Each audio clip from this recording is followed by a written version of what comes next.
Soderbergh. It's about a young stripper played by Channing Tatum, who I'm starting to warm to. I'm starting to think he is a better actor than he let on whenever he first started acting. What was his first movie? Well, I don't remember his first movie, but I know he started out in the Step Up series, and he was much more of a yes, that was that dance movie. Huh? Yeah.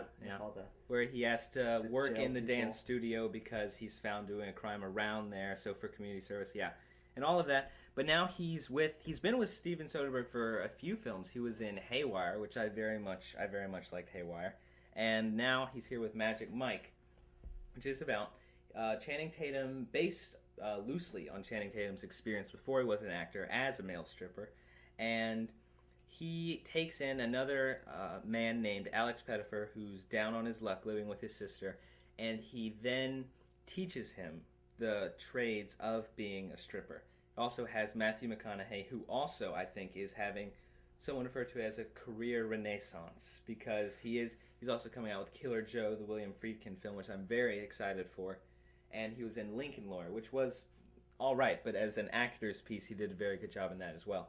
Now, the interesting thing about Steven Soderbergh, he's one director who's faded at Cannes, which means pretty much everything he does is very widely accepted, especially over there in the film festival world. But I do like that he is a director who's not afraid to talk about genre movies, like Contagion. It was a movie about infection. Now, Haywire. He directed Contagion. Huh? Yes. Okay. Haywire was a movie about people fighting. There's not going to be political side stories or things like that. You're going to get a fighting film where people don't just sit around talking about fighting, but they actually get out and do some of the gritty work. So here we have a male stripper movie that actually has male stripping in it.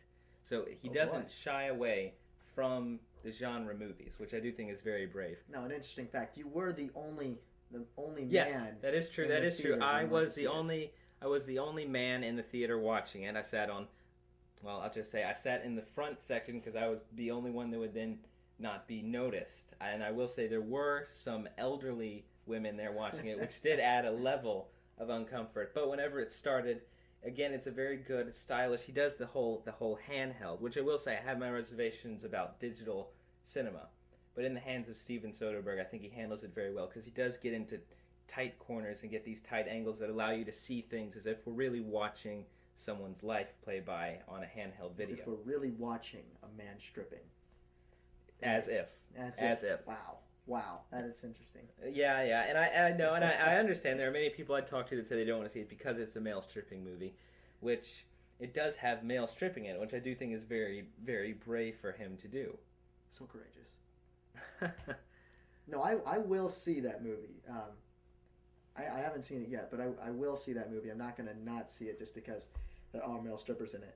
It will be uncomfortable, but it also harks back to the B movies. We talked a lot about like exploitation movies, B movies, which things like Demi Moore and Striptease, or just zombie strippers, things like that, wherever it actually has female stripping in them, it doesn't shy away from that, which is why I think it's a virtue of the film.